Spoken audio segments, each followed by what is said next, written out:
दिसिला चांद आसंता काली पालन हेबो ईद कटक अंजुमान इस्लामिया चांद कमिटी पक्षरु ई सूचना दिया जायछि। मुसलमान संप्रदायर बड़ पर्व हेउछि ईद पर्व। संबलपुर और सुंदरगढ़ रे चांद देसिबा परे ए नै चांद कमिटी को अवगत करा जायथिला। या परे अंजुमान इस्लामिया आले सुन्नत अल जमात पक्षरु आज तो एक बैठक रे ईद पालन नै निष्पत्ति लिया जायछि।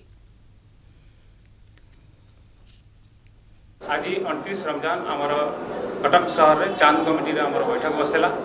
ये चांद कमिटी बैठक में आम विभिन्न ओडिशार विभिन्न जगार सब कोण अनुकोण आम जो मस्जिद अच्छी काजी अच्छा सेठिकार आम समस्त सागर संपर्क जोगसूत्र रक्षा करूँ। ओडिशार आमर दी जगह चंद्र दर्शन होती आम पाखे खबर आसी सुंदरगढ़ और संबलपुर एरिया तेणुक ताहार जो आमर इस्लामिक रीति रिवाज अच्छी से अनुसार आम लोक गोटे टीम सेठी पठेइछु शहादत आनिया पई। पवित्र ईद उल फितर आसंता काली पालन होबा पई समस्त प्रस्तुति करिया पई अंजुमान इस्लामिया पक्षर आह्वान दिया जाउछि।